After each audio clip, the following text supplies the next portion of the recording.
Bonjour à tous, et on se retrouve aujourd'hui pour parler d'une nouvelle actualité assez chaude. Alors que le monde observe la guerre russo-ukrainienne, une autre lutte de pouvoir se déroule, une qui pourrait redéfinir l'influence mondiale. La Chine et l'Inde, deux superpuissances montantes, sont engagées dans une confrontation dangereuse le long de leurs frontières disputées. Près de 100 000 soldats sont prêts, les tensions sont élevées, les armes sont prêtes. Le dernier affrontement meurtrier en 2020 a laissé 20 soldats indiens morts. Mais maintenant, ce conflit ne concerne pas seulement la terre, il se déplace vers les mers. L'Inde construit l'INS Varsha, une base de sous-marins nucléaires de 6 milliards de dollars, un défi direct à la domination navale croissante de la Chine. Ce n'est pas juste un autre projet militaire, c'est un changement de jeu, un geste audacieux dans la lutte pour le contrôle de l'océan Indien. Pour comprendre pourquoi, il faut regarder en arrière. L'Inde et la Chine partagent une longue histoire tumultueuse. La guerre sino-indienne de 1962 a laissé des cicatrices profondes et les différents frontaliers ont alimenté les tensions pendant des décennies. La Chine a étendu sa portée militaire grâce à l'initiative Belt and Road, sécurisant des routes commerciales et influençant des nations clés. En réponse, l'Inde a renforcé ses alliances et augmenté ses dépenses de défense, déterminée à riposter. Mais les conflits comme ceux-ci ne façonnent pas seulement les frontières, ils impactent les économies, les marchés et votre sécurité financière. Quand les tensions montent, les devises fluctuent, les investissements deviennent volatiles et le coût de la vie peut augmenter. Êtes-vous financièrement prêt pour un avenir incertain ? Téléchargez le guide gratuit d'investissement lié dans la description pour apprendre comment protéger vos économies et prendre des décisions éclairées dans un monde en rapide évolution. N'attendez pas que l'incertitude se transforme en crise, agissez maintenant. L'affrontement dans la vallée de Galwan en 2020 a ravivé les hostilités, prouvant que la diplomatie seule ne suffira pas à apaiser les tensions. Et le combat n'est plus seulement dans l'Himalaya, il est dans l'océan Indien où la puissance navale pourrait changer l'équilibre. Pourquoi cet océan est-il important ? À cause du commerce, de la sécurité et d'un passage étroit mais crucial, le détroit de Malacca. L'océan Indien est le troisième plus grand du monde, une artère vitale pour le commerce mondial et la route pour 80% des expéditions maritimes de pétrole. Pour l'Inde, c'est son territoire. Sécuriser ses eaux signifie protéger son économie, son approvisionnement énergétique et sa sécurité nationale. Mais la Chine dépend tout autant de l'océan Indien. Son économie florissante dépend de ses eaux pour déplacer ses exportations et ses approvisionnements énergétiques. Au cœur de cette lutte se trouve le détroit de Malacca, un passage étroit entre la Malaisie et l'Indonésie, reliant l'océan Indien à la mer de Chine méridionale. Pour la Chine, ce détroit est une bouée de sauvetage. Environ 60% de son commerce et plus de 70% de ses importations de pétrole et de gaz y transitent. Toute perturbation pourrait paralyser son économie. C'est pourquoi Pékin craint ce que les experts appellent le dilemme de Malacca, le scénario cauchemardesque où des rivaux, y compris l'Inde, coupe cette route vitale. L'Inde sait que ce point d'étranglement est tout aussi crucial. Le garder ouvert n'est pas seulement une question de commerce, c'est une nécessité stratégique. Et alors que la Chine fait face à une opposition croissante en mer de Chine méridionale de la part de pays comme les Philippines, le Vietnam et la Malaisie, ses craintes d'être coupée à Malacca ne font que croître. Mais la Chine ne prend aucun risque. Elle a investi des milliards pour sécuriser des routes maritimes clés, connues sous le nom de stratégie du collier de perles. Ce réseau de ports et de bases dont s'étend à travers l'océan Indien, assurant la présence de Pékin dans des eaux cruciales. C'est exactement pourquoi l'Inde riposte, investissant plus de 6 milliards de dollars dans des bases navales, y compris l'INS Varsha, les îles Agalega à Maurice et des installations modernisées dans les îles Andaman et Nicobar. Pendant ce temps, la Chine renforce son emprise avec ses propres bases stratégiques. Prenez le port de Gwadar au Pakistan, situé à l'embouchure du golfe Persique. Il donne à la Chine un accès direct à la mer d'Arabie et contourne le détroit de Malacca. Ensuite, il y a le port de Hambantota au Sri Lanka, loué à une entreprise chinoise pour 99 ans. Lorsqu'un sous-marin chinois y a accosté en 2014, les craintes de l'Inde concernant l'expansion militaire ont augmenté. Enfin, la première base militaire chinoise à l'étranger à Djibouti, en Afrique de l'Est, est un changement de jeu situé près du détroit de Bab el-Mandeb, un point d'étranglement critique reliant la mer Rouge au golfe d'Aden. Elle renforce l'emprise de la Chine sur les routes commerciales mondiales. Ce n'est pas juste un avant-poste naval, c'est une rampe de lancement pour des missions anti-piraterie, des opérations humanitaires et une présence plus profonde en Afrique. Mais les ambitions de la Chine ne s'arrêtent pas là. Sa puissance navale s'étend à une vitesse vertigineuse. La marine chinoise a déjà dépassé celle des États-Unis en nombre total de navires de combat, déployant des navires de guerre, des sous-marins et des porte-avions de pointe.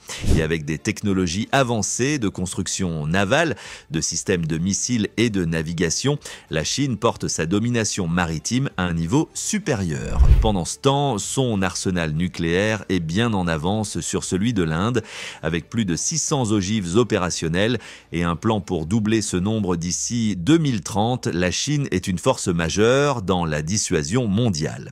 Des missiles hypersoniques, des systèmes de livraison furtifs et une puissante milice maritime donnent à Pékin un contrôle quasi total sur les mers de Chine méridionale et orientale, sécurisant des voies maritimes vitales. Et il y a un avantage caché, le terrain accidenté de Rambili, construite dans les montagnes avec des tunnels menant directement à des eaux profondes. L'INS Varsha offre une furtivité maximale. Surveillance ennemie, presque impossible. Dans une région où le contrôle dépend de la position, cette base est la réponse de l'Inde à la puissance croissante de la Chine en mer. L'INS Varsha n'est pas juste une base navale, c'est un changement de jeu pour la défense de l'Inde, conçue pour abriter la flotte croissante de sous-marins nucléaires du pays. Elle cimente le statut de l'Inde en tant que force maritime dominante.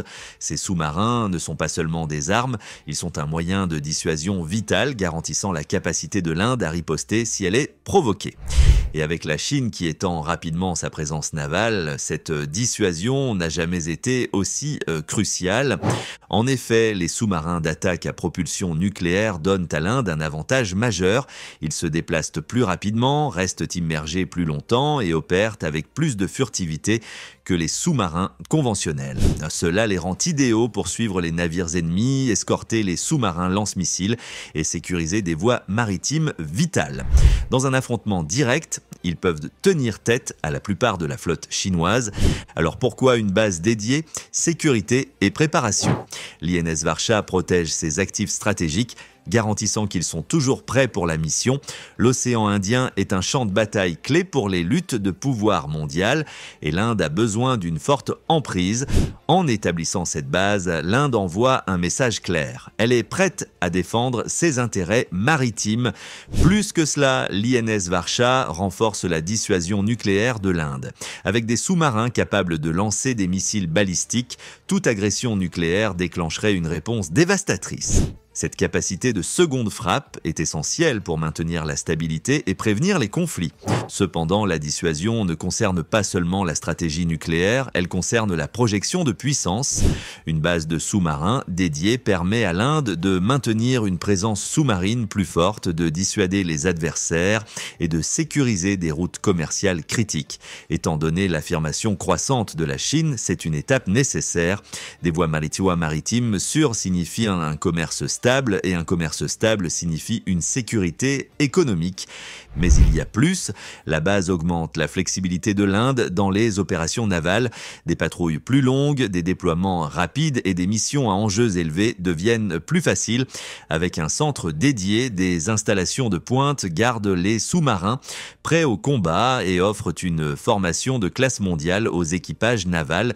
Ce n'est pas juste un investissement pour aujourd'hui, c'est la fondation de la future force maritime de l'Inde. Et n'oublions pas les alliances stratégiques. Une présence navale puissante rend l'Inde un partenaire plus précieux sur la scène mondiale. Le partage de renseignements, les opérations conjointes et la coopération militaire ne feront que croître avec l'INS Varsha en jeu. Déjà, l'Inde organise des exercices réguliers avec le Sri Lanka et Singapour.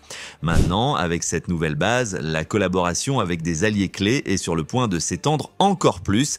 L'INS Varsha est le message audacieux de l'Inde à la Chine et à la région. Elle est là pour rester. Les différents territoriaux de Pékin s'étendent bien au-delà du Japon, à l'Inde, au Vietnam, aux Philippines et plus encore. Depuis des années, la posture agressive de la Chine a alimenté les tensions.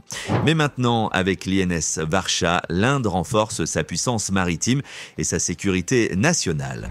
Prenons la Chine et l'Inde. Leur différend frontalier n'est pas seulement maritime, il est aussi terrestre. La ligne de contrôle effectif, LAC, reste indéfinie, provoquant des affrontements fréquents. La guerre de 1962 a vu la Chine s'emparer de l'Aksai Chin et en 2020, un affrontement meurtrier dans la vallée de Galwan a laissé 20 soldats indiens morts. Les deux nations sont dotées de l'arme nucléaire et des dizaines de milliers de soldats restent en état d'alerte maximale. Maintenant, la Chine et le Japon. Leur lutte pour les îles Senkaku, Diaoyu concerne plus que l'histoire, elle concerne les ressources et le contrôle. Ces îles inhabitées de la mer de Chine orientale contiennent des réserves précieuses de pétrole et de gaz. Le Japon les administre, mais la Chine les veut, ce qui conduit à des confrontations constantes. Avec les États-Unis tenus de défendre le Japon, ce différend est un point de tension potentielle mondiale. Ensuite, il y a la mer de Chine méridionale, la fameuse ligne en 9 traits de la Chine, revendique près de 90% de celle-ci, la mettant en conflit avec le Vietnam, les Philippines, la Malaisie, Brunei et Taïwan.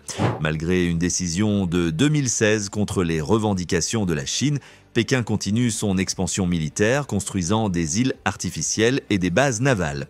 Les Philippines, alternant entre diplomatie et défiance, restent enfermées dans un affrontement à enjeux élevés. C'est dans ce climat volatile que l'Inde construit le projet Varsha, une base de sous-marins nucléaires conçue pour contrer la Chine. La construction a commencé en 2018 et les infrastructures clés, y compris les bunkers pour sous-marins, sont en voie d'achèvement. La pleine capacité opérationnelle est attendue d'ici 2025 ou 2026. Des alliés mondiaux sont impliqués. La Russie fournit une expertise en sous-marin, la France aide avec la technologie diesel électrique et les États-Unis partagent des technologies de surveillance avancées. Ces partenariats renforcent la position stratégique de l'Inde. Pendant ce temps, la Chine observe. Attendez-vous à plus de patrouilles, des bases élargies et des liens plus forts avec le Pakistan et le Sri Lanka.